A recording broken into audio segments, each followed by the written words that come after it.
güle.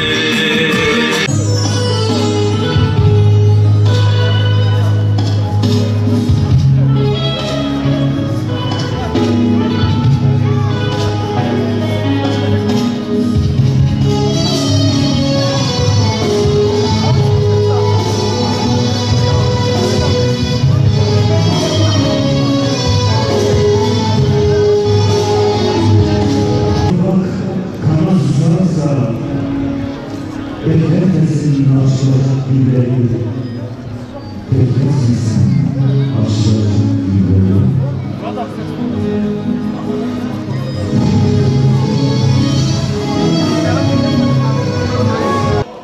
Genç Düşünce Akademisi'nin düzenlemiş olduğu Dünya Müslüman Gençlik Haftası yarışmalarının ödül törenine hepiniz hoş geldiniz, sefalar getirdiniz. Bildiğiniz üzere Dünya Müslüman Gençlik Haftası kapsamında masa tenisinden yumurta yarışmasına, ses yarışmasından bilgi yarışmasına ve daha birçok kategoride yarışmalar düzenlendi. Bizleri bu etkinliklerde bir araya getiren Genç Düşünce Akademisi'ne ve yarışmalara katılan genç kardeşlerimize sizlerin huzurunda teşekkür ediyoruz. أعوذ بالله من الشيطان الرجيم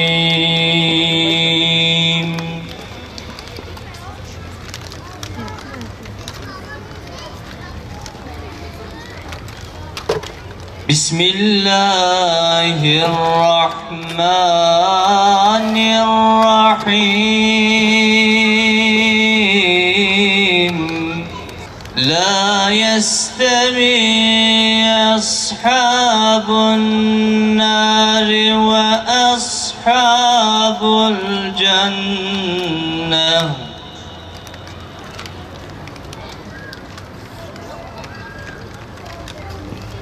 أصحاب الجنة هم الفائزون.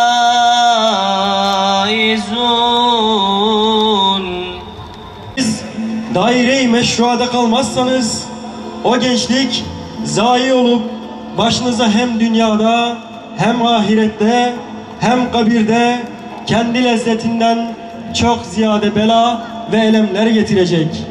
Eğer terbiye-i İslamiye ile o gençlik nimetine karşı bir şükür olarak iffet, namusluluk ve taatte sarf etseniz o gençlik manen baki kalacak ve ebedi bir gençlik kazanmasına vesile olacak. Genç Düşünce Akademisi tarafından 1 ila 7 Haziran tarihleri arasında düzenlenen Dünya Müslüman Gençlik Haftası'nın ödül törenine hoş geldiniz, sefalar getirdiniz. Dünya Müslüman Gençlik Haftası'nın temel amaçlarının gençlerin Allah'ın razı olacağı bir hayatı idame etmelerini sağlamak olduğunu ve sadece helal dairesi içerisinde bunların rahatlıkla yapılabileceğini tüm insanlığa göstermektir. Üstad Bediüzzaman Said Nursi'nin helal dairesi geniştir, keyfe kafi gelir. Harama girmeye hiç lüzum yoktur sözü gereğince İslam gençliğinin helal dairesi içerisinde hem fiziki hem ruhi ihtiyaçlarının karşılanabilir olduğunu Dünya Müslüman Gençlik Haftası ile bir kez daha görmekteyiz. Hayatımızın her alanında bizlere örnek ve rehber olarak kabul ettiğimiz Peygamber Efendimiz Hz. Ayşe validemiz de koşu yarışına girdiğini ve torunları Hz. Hüseyin ve Hz. Hasan'a güreş tutturup onları seyrettiğini bilmekteyiz. Bu çerçevede Efendimiz kuvvetli bir Müslümanın zayıf bir Müslümandan daha hayırlı olduğunu söylemesi bizlere bu yapılan çalışmaların ne kadar isabetli ve yerinde olduğunu bir kez daha göstermiştir. Şunu da hiçbir zaman unutmayalım ki İslam davası gençlerin omuzlarında bugünlere gelmiştir.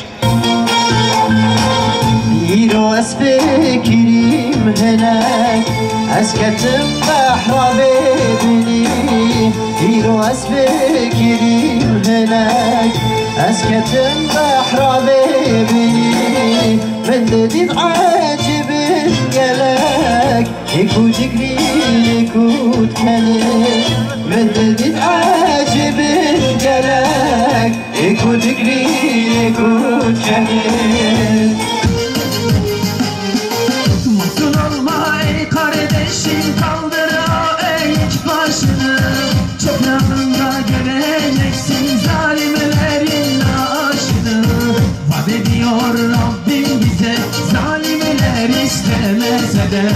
Sukulluğum zillet değil, dilimiz sabırdan dostlar.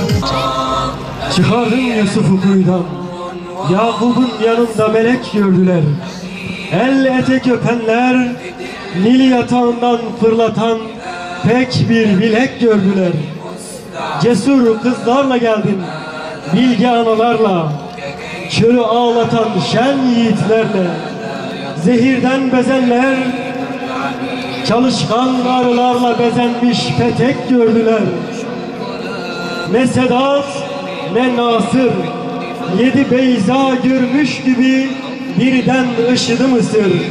İblisle aynı tastan yiyen nankörler, Elif'i elbet mertek gördüler.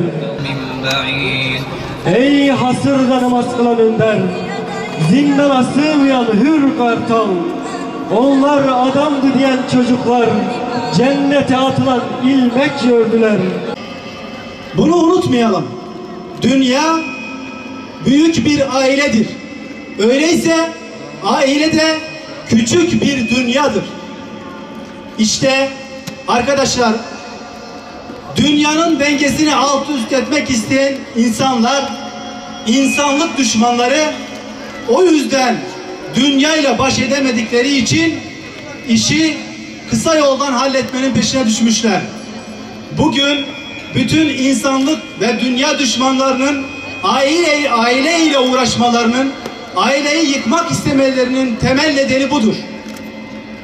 Yani onlar aileyi yıkarlarsa, aile kurumu ortadan kalkar ise dünyanın altını üstüne getireceklerini çok iyi biliyorlar. O zaman biz Müslüman gençler bunun farkında olalım. Bunun bilincinde olalım. Bunu iyi bilelim. İslam dünyayı her zaman imar etmek ister. Peki İslam'ın dünyayı imar etmeye gücü, kuvveti yeter mi? Evet, tabii ki yeter. Neden arkadaşlar? Bugün dünya bütün gelişmişliğiyle geldiği noktaya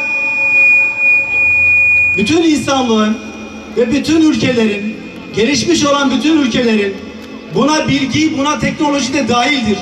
Bütün gelişmişlik hepsi ama hepsi İslam'a borçludur.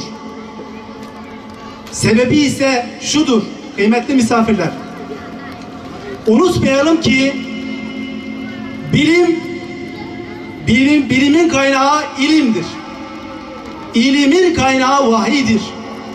Vahyin kaynağı ise Yüce Allah'tır. Bunu asla unutmayalım. O zaman dünya şu anki haliyle bile İslam'a muhtaçtır. Peki bu İslam'a muhtaçlığını insanlara nasıl anlatacağız? Siz değerli gençler anlatacaksınız. O yüzden Dünya Müslüman Gençlik Haftası etkinlikleri yapılıyor. Bu bilinç aşılanmaya çalışılıyor. Eski kodlarımıza geri döneceğiz. Dünyayı yeniden imar edeceğiz. Memleketimizi yeniden imar edeceğiz. Memleketi yeniden ayağa kaldıracağız. Memleket düşmanlarına asla ve asla prim vermeyeceğiz. Okuyacağız, pırlanta gibi olacağız. Bilimde de, ilimde de, fende de, maneviyatta da her konuda ilerleyeceğiz arkadaşlar.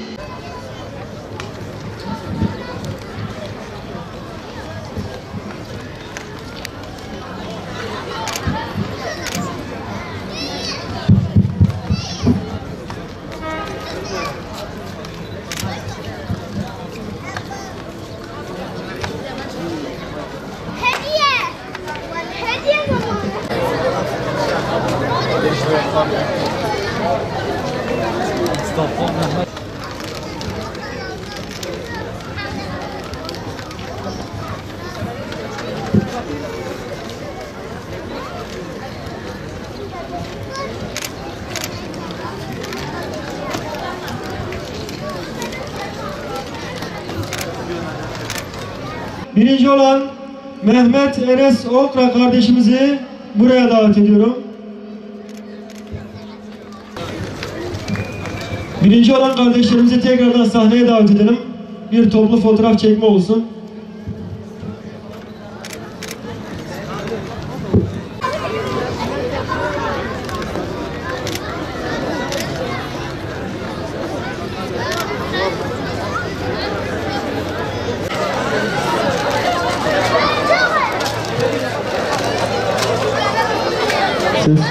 Biz bu programlarımızda yani iki aşamada gerçekleştirdik Dünya Müslüman Gençlik Haftası programlarını.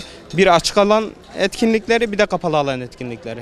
Kapalı alan etkinliklerimizde hocam ses yarışması vardı, Kur'an-ı Kerim tilaveti vardı, makale yarışması vardı, tenis gibi yarışmalarımız vardı.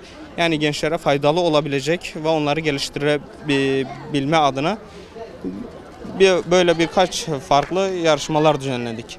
Yani bu yarışmalarımızı biz ilçeler genelinde yaptık. Yani ilk başta ilçelerde yaptık. Sonra da final olarak yani Kur'an-ı Kerim ve ses yarışmasının finalini de geçtiğimiz Cuma günü gerçekleştirdik. Onların da ödüllerini zaten burada verdik. Açık alan etkinliklerimizde ise uzun atlama, ondan sonra çuval yarışı, yumurta yarışı, mendil kapmaca gibi yarışmalarımız, etkinliklerimiz oldu. Bunların ödüllerini biz ilçeler kapsamında kendilerine verdik.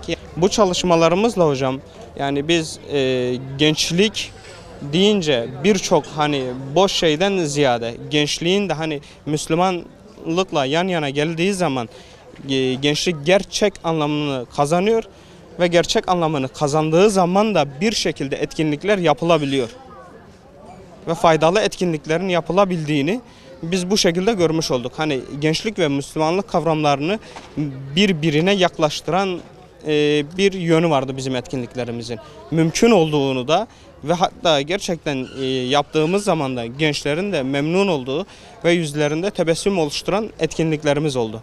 Bundan dolayı tekrardan buradan da tüm katılan arkadaşlarımıza teşekkür ediyorum. Önümüzdeki yıl tekrardan bu etkinliklerimizi yapmayı düşünüyoruz, katılımı artırarak.